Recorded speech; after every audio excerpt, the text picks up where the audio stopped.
Hi everyone, my name is Sarah Lawman and I am presenting vocabulary in the content area of reading.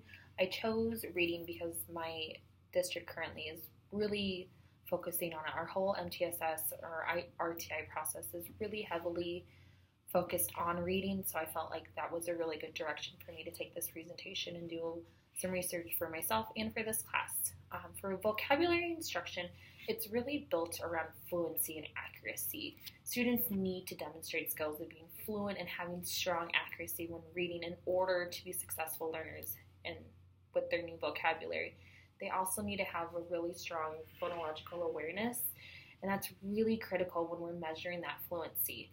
At the bottom of the slide, you'll see a quote that says, "Children with learning disabilities are reported to have specific difficulties extracting the phonological and semantic knowledge of new words, which then impacts their vocabulary acquisition." So we really need our students to be fluent in this area and understand that the meaning of the words that they are reading come from the sentence that they are in, and that will help build their vocabulary toolbox.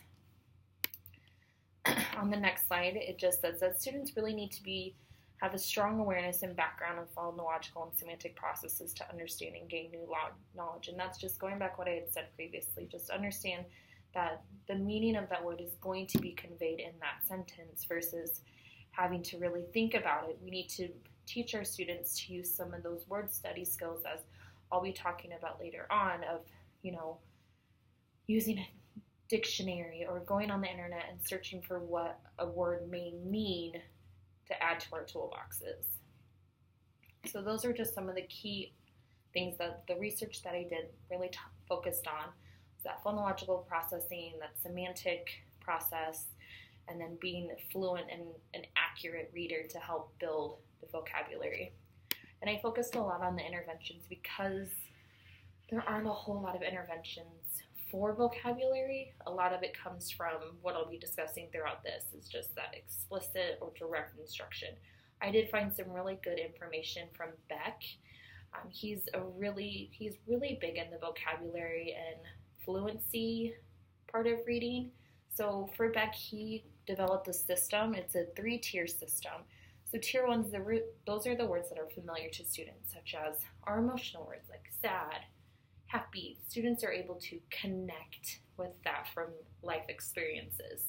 So when we're doing our instruction, we don't focus on those as much. Tier 2, this is where Beck really wants you to focus your instruction on. These are the words that students will see in multiple contexts, and such as our high frequency words are common, those consonant vowel consonant words, and the other CVC-V patterns words for our students. And then tier 3, these are the more content-specific words, such as the math vocabulary, the science vocabulary. When we're telling our students this is a text-to-text connection, some of that vocabulary that they don't use every day, but something that they're going to have to later on be able to apply. And they're going to have to interact with it in multiple ways. They're going to see some words in reading, they're going to see it over in their social studies as well as science and other academic areas. So like I said before, tier 2, Beck believes that the instruction should occur within tier 2. Those are the words that they're going to need to know to understand basic content area materials. And these words that they will encounter across multiple contexts. And it provides multiple opportunities for practice of new vocabulary. So if the students see a word in their reading and then they see it again in their science or social studies, it provides that double dip, triple dip, that multiple opportunity for them to really acquire that word and put it into their toolbox. Another intervention is word study, and this provides students with the ability to use those resource aids like I talked about earlier. So teaching students how to use a dictionary, especially with our students that are verified learning disabled or have a behavior disorder. Teaching them, you can go and use this resource whenever you need to help you with a word. Using those online resources. My school, we use PebbleGo quite a bit for any research projects that we're doing, and they do a really great job on PebbleGo of highlighting any new vocabulary. It'll be bolded and It'll be bold and then highlighted in yellow for the student to make them aware of the new vocabulary and then listed on the side for them. And then teaching them how to use that context clues to just help with that semantic understanding of words. Here's this word and this is what it means. Let's put it into a real life example for you. So just teaching them and identifying it for them. And then just using root words and prefixes. We use leveled literacy at our school or in our district for reading, and they do a really great job of the word work and the word study, where you focus on the root word, you break it, you take the compound word or the word that has the prefixes and suffixes, and you break it down into here's the prefix, here's the root word, your base word, and here's your suffix. So, and just showing them this is what the word is, here's what it means when we add a prefix, and here's what happens when we add a suffix. So really a strong word study program for kids, and I don't know if there's any other districts that use it, but we've had a lot of success with that. Another one is explicit instruction, and I really like explicit instruction. It helps with building that fidelity, and it's going to be regular, it's going to be very strongly structured, and it provides those opportunities for practice with students, and it gives you the multiple exposures in the text. And I really like this quote from one of the researchers that I used. It states, "What is certain is that the more explicit the vocabulary instruction, the higher the likelihood that the students with reading comprehension difficulties will make significant gains. Children may become too reliant on direct instruction and scaffolding." So we need to really give them, have them be actively engaged with that. We use a lot of Anita Archer explicit instruction. And it's just, leaving a word out, bolding, underlining a word to have the students be engaged in the activity. And that's something you can do with your vocabulary. We had a training of teaching, using math as a form of explicit instruction to teach them, this is the numerator, the denominator, here's what it means, and highlighting those really important things about the meaning of numerator, denominator, and other key vocabulary and teaching division. And fractions, it was really great. So I chose to highlight a piece of research that I highlighted throughout my paper, and I thought it was a really strong study. It was done at a primary inclusion center located in the United Kingdom, and this is a place where students, they will be in a regular school setting, and then they go to this PIC building center and have half a day intervention for their behaviors or anything like that where they are having the difficulties in the classroom with their behaviors. It was designed in two phases. Phase 1 targeted the phonological awareness of students as a prerequisite to Phase 2. So this is where they assess their phonological skills to help build the word list that they used for the students. Phase 2 focused on using a combination of semantic and phonological approaches to facilitate learning of curriculum and new words. So just developing a program and intervention that focused on having the meaning of the word in the sentence and helping students with that phonological process of understanding how letters sound together and words to help them be successful in sounding it out. And then the students were given a pre-assessment at the beginning to make a list of words that they knew and were able to identify out of the 12 that were used, and then a post-assessment after to measure how many of the words they were able to pick up. And then they did another assessment 4 weeks later to really measure that acquisition and retention of those learned words. So in the research study, the subjects were a small group of children ranging from ages 6 to 8.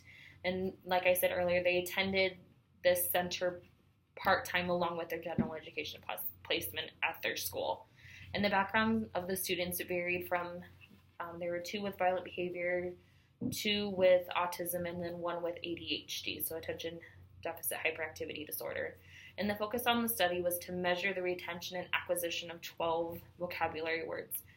And so what they did, they broke the words into 2 groups. So they had 6 words that were the target words, and those were the words that were taught to the students over 10, 20 to 30-minute individualized sessions at the center. So each student had 10, 20 to 30-minute sessions with a speech-language pathologist or one of the graduate students that were part of this study. And then 6 words were in the control group, and these were not taught to the students through the intervention. They were given at the pre and the post and the 4-week assessments. The students never had the intervention to go with those. The results of the study that the students that were taught and had those 10 sessions, they showed growth and retention of the words immediately after the intervention and throughout, and then 4 weeks later, they still had the words and were able to identify them afterwards. So this really showed that when students are provided that structured intervention, that they can be successful with retention and gaining new words throughout. And some of the struggles, going back to vocabulary, going back and looking through the research, there's not the instructional strategies and effective teaching instruction for vocabulary. It's really sparse. There's not a whole lot of research out there on it. There's no one concrete way of teaching vocabulary. There's many different interventions you can use. Like my district, we use LOI.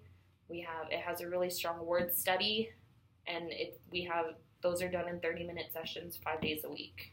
That's one means of teaching vocabulary. There's also, corrective reading, some of those structured reading programs. And then with many of the studies that were conducted, many results measured, but there's no concrete way of teaching vocabulary. We can come up with ways, drill, flashcards, different ways, but they haven't really found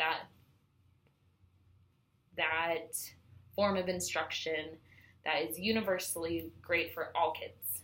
So, and this really affects our emotionally behavior kiddos, just because it can be really frustrating. Reading is one of those areas that they really struggle with, because if they have some low phonological processes or have a hard time conveying meaning in sentences, they're going to really struggle with picking up that vocabulary. And if it's something they have to memorize, they're really going to struggle with if they have weak memorization skills or have a hard time applying new vocabulary to other content areas. So for my teaching model, I did some research and wanted to try and do something that was kind of outside of what I do on a day-to-day basis. And I was not able to do it with any of my kids. So I made a Prezi, and so you can click on this link and follow the Prezi, and I will talk through it just as I would teach with my students. And the Frayer model is really awesome because you focus on one word at a time. You do the definition, you can add a picture, you talk about examples and the non-examples of it. So it allows kids to really connect with that word and be able to identify what's part of it, what's not part of it, what makes it that word, and really connect those meanings to it. So if you want to open your Prezi, we will get started.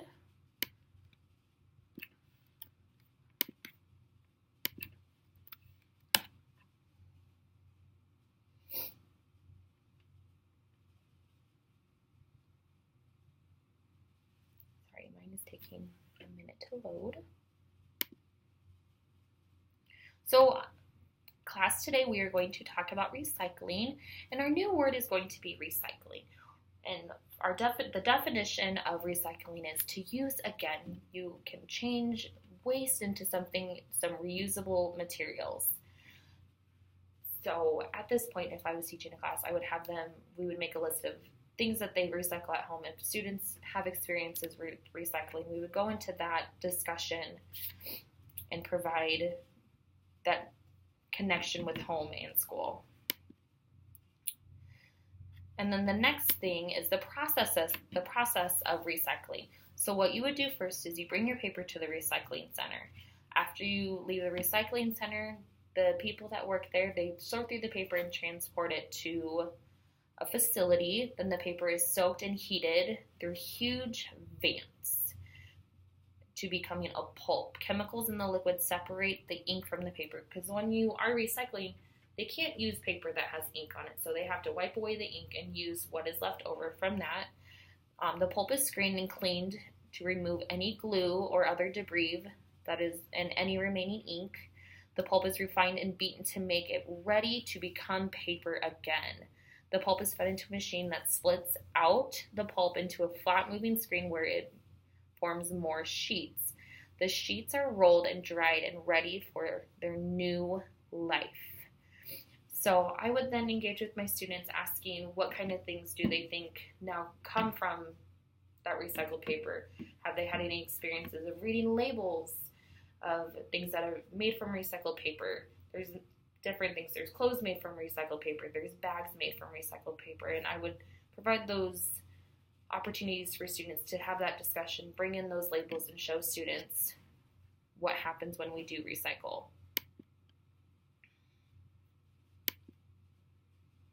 The next one is a picture of recycling paper, and this is just a really good visual for students to see what happens when we recycle. You see at the top the paper. Next is it goes into the recycling bin. Last, the truck is taking it. They're showing the removing of the ink and turning it to a pulp, and it becoming the sheets, and then it going to a supermarket and becoming something else, like cups or clothes, different things like that, bags. There's many different things that people have done with recyclable goods. And then this is, I would talk about then recyclable items. So these are the things that we can put into our recycling bins. We can put paper without staples, aluminum, glass, and glass has to be recycled separately from aluminum, paper, plastic bottles, metal, paper, aluminum, and plastic. Glass, metal, and electronics typically have to go to somewhere else. There's places here in Omaha that take those things. There's a place you can take and recycle your glass. Some places will come and pick up your electronics, so we'll have a big event in town where they'll say, bring your recyclable electronics. And then metal, there's some yards that will take metal, like car yards or different construction sites that'll take your metal and recycle it for you, because those can just be very difficult to recycle.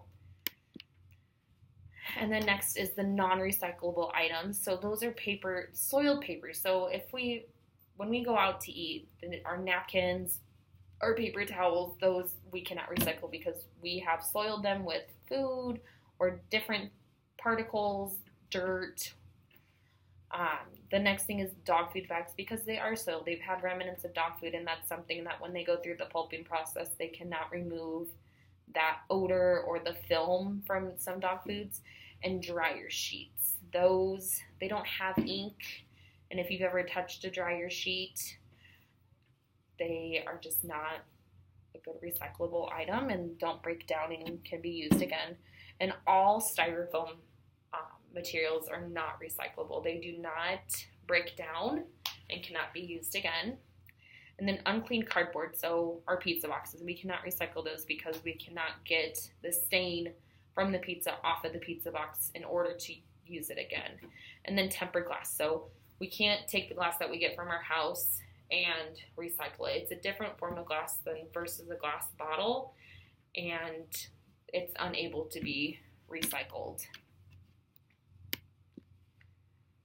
And that is the end of the teaching the process I would use to teach this vocabulary to my students about recycling. And then they would fill out the actual, on the next slide you'll see the model of the graphic organizer that goes with the Frayer method.